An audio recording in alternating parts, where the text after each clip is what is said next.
On this episode of the Common Constitutionalist podcast, it appears the SS Jeb Bush is taking on more water as a major donor jumps ship.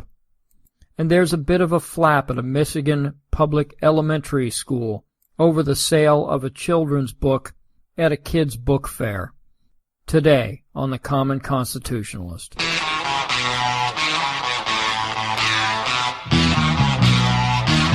You're listening to the Common Constitutionalist, broadcasting from an undisclosed location, free from the prying eyes of establishment black cover.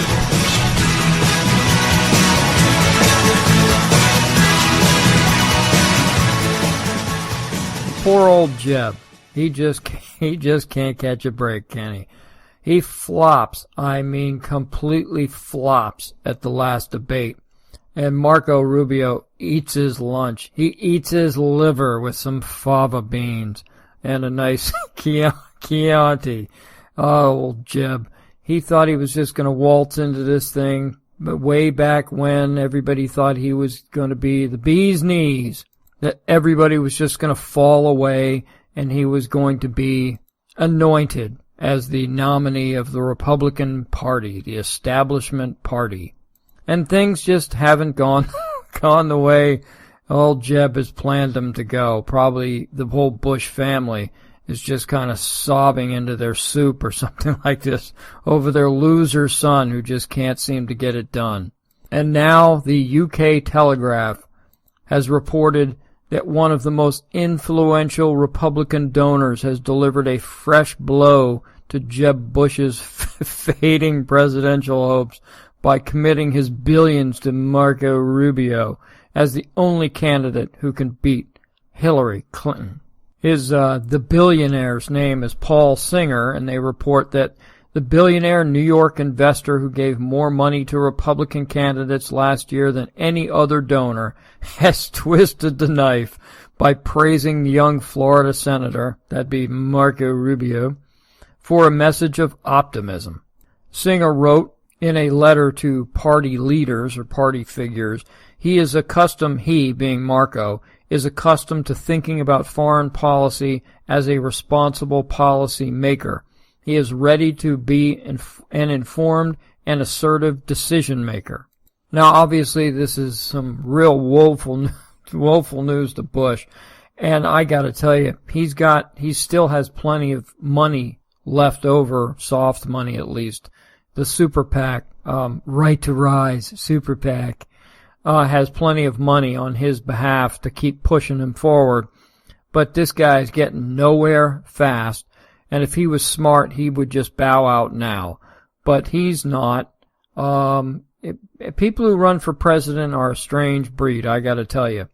Some to be honest with you, like Ted Cruz, my man Ted Cruz. He really thinks that he can make a difference. He's doing this not for himself, in my opinion, but for the country. He thinks he can lead this country back. Many candidates just do it for themselves. They think that they're the only ones that can get the job done, that the world will end without their gentle guidance. But mostly they run for their own ego, for want of a better term. And I think Rubio thinks that he can probably do a really good job as president, and he may very well. My beef has been I haven't known about Marco. Everybody says he's a conservative and so on and so forth, and that he's somebody that I could support as my second choice or something like that. But I got to tell you, this is just, I've had some red flags with Rubio, particularly on immigration. He's really ticked me off, that Gang of Eight. Anybody, to be honest with you, anybody who could be fooled and used by that ridiculous Gang of Eight liberals and squishy progressive Republicans, there's something not right. There's some kind of disconnect there, and it bothers me. So I've said in the past that because of Rubio's immigration policies, that I don't think I could vote for him. I think he's pretty good in other areas, in economics and foreign policy and whatnot, but that immigration thing just grates on me. But at any rate, this is a huge red flag for me. when an billionaire establishment donor who is going to back Jeb Bush, of all people, decides to pull his money and back Marco Rubio instead, that's got to tell you something about Marco Rubio, that he isn't what we think he is, that he may be, in fact, a deal maker deep inside or something like that. And I don't think I'll ever get over the fact that he volunteered to be the face of the Gang of Eight immigration thing. And that just, I fell off Rubio's wagon from then on. And after this, with an establishment donor like this giving billions to Rubio, you gotta wonder why. You gotta wonder what the deal is. This guy isn't a billionaire because he's a stupid guy. And he's the guy that was backing Bush. And so if he thought that Bush was going to do a good job, was going to be aligned with his belief structure or value structure or whatever, the Singer guy, then what does it tell you about Marco Rubio? This bothers me. The fact that it doesn't bother me the fact that a huge donor is jumping ship from Jeb. I think, frankly, it couldn't happen to a better guy. I'm sure Jeb Bush is a fine individual. I'm sure he's a good guy, but as a candidate, as a politician, as a lawmaker, as a whatever, as a president, he would be a complete, utter waste of space, as his father was and as his brother turned out to be. Remember, George W. Bush came in as a conservative. All right, a compassionate conservative, whatever the heck that is. But then he went all progressive on us, and he showed us after probably into his first term, certainly into his second term, he showed us his true colors. He was a progressive Republican, big government progressive Republican. And I'm afraid that when push comes to shove, Rubio might end up being the same type, or be able to be talked into the same type of big government progressive policies, to get things done, because in Washington, you always have to get things done in Washington. You can never go back to a better time. You always have to be pushing forward and getting things done. And that's what I'm afraid of with Rubio. And that's frankly why I'm a Cruz guy, because he's dyed-in-the-wool anti-establishment. He won't play ball. He hasn't played ball. He'll never play ball. Rubio, I'm afraid, and I think Singer may see something in him that tells him that, like Bush, Rubio may very well play ball and may very well be beholden to big money donors, and that ain't a good thing.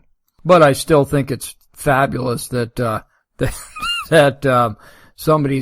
more people, and I guarantee you, more people, that once they see this, word gets out. Word's already gotten out. I guarantee you that everybody in back rooms are panicking in the Bush campaign, and I guarantee you that more and more donors are going to start jumping ship. And if more and more of these establishment donors jump ship and go directly to Rubio, bloody well, that's a huge red flag for me, and my antenna will go up, and I don't understand it other than the fact that Rubio may be some sort of closet, covert, big government progressive candidate that we don't know about.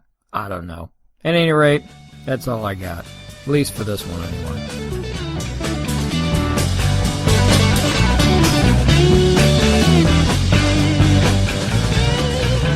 You're listening to the Common Constitution. Let the truth be known.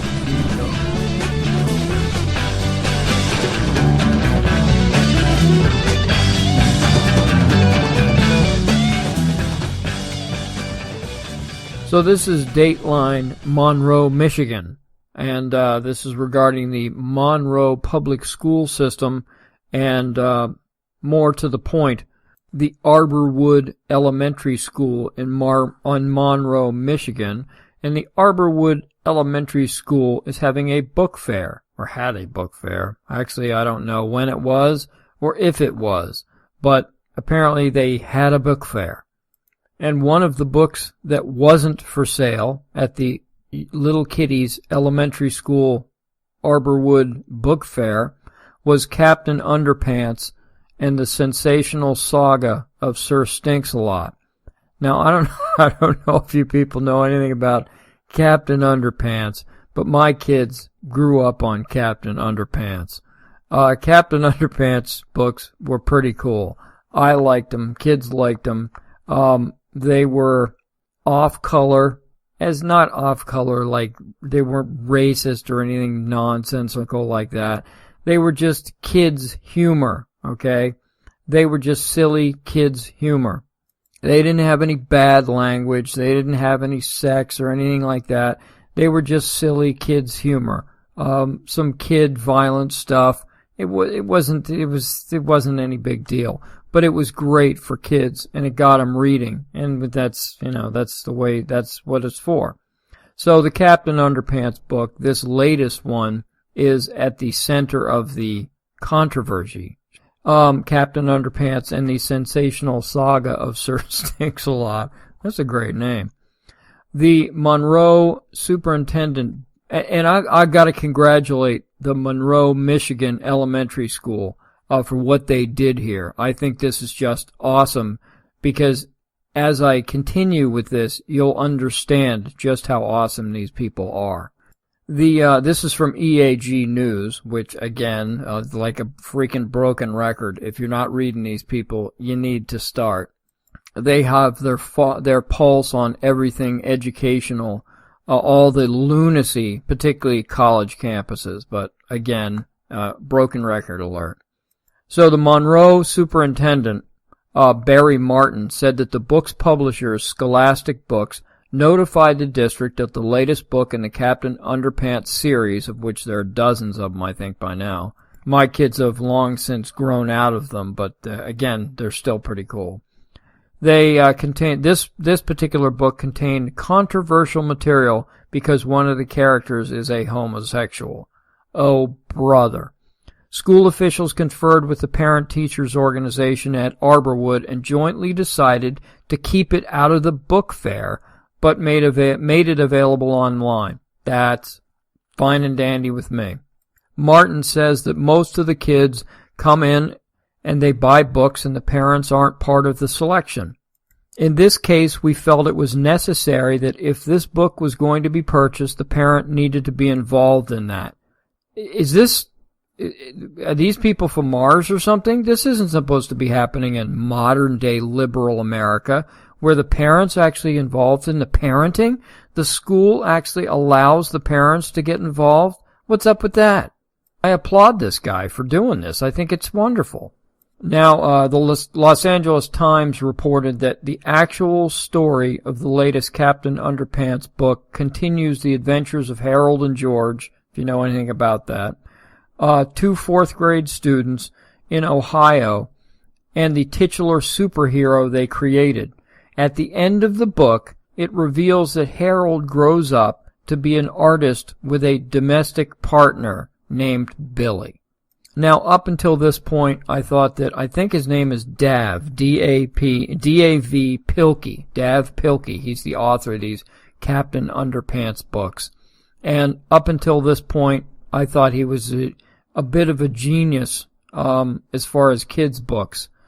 Because, again, my kids loved them. They read them all the time.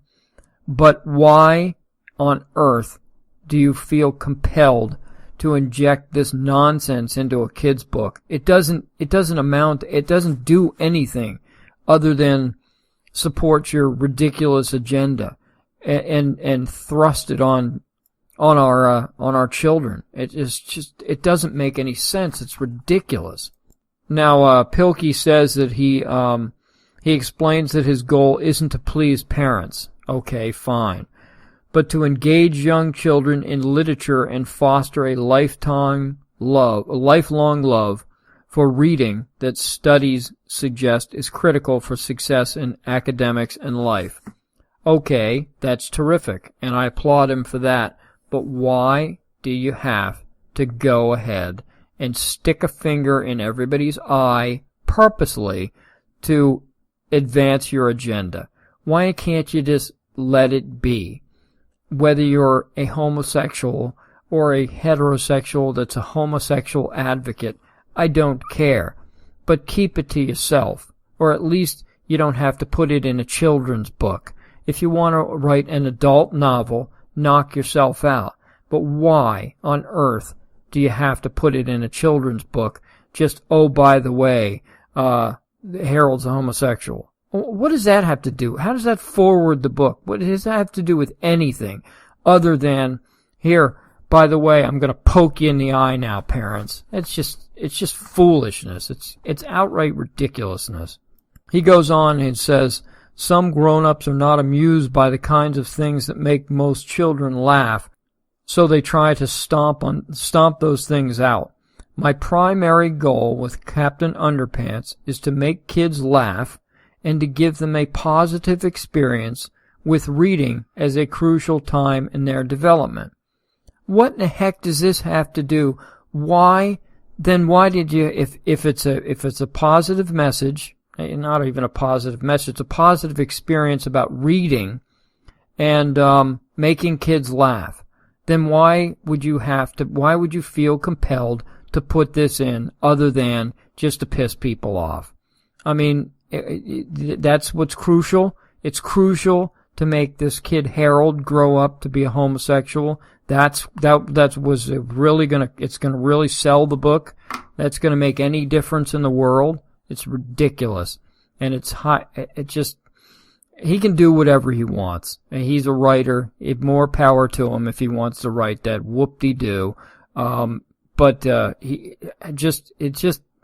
it never fails that the left, of which obviously he must be part of, because he wouldn't put this in other than to stick a finger in conservatives' eyes and the parents of these little kids. It's just so ridiculous and so utterly unnecessary. Other than that, I got nothing strong to say about it. So, hope you all had a happy Halloween, and I'll talk to you next week.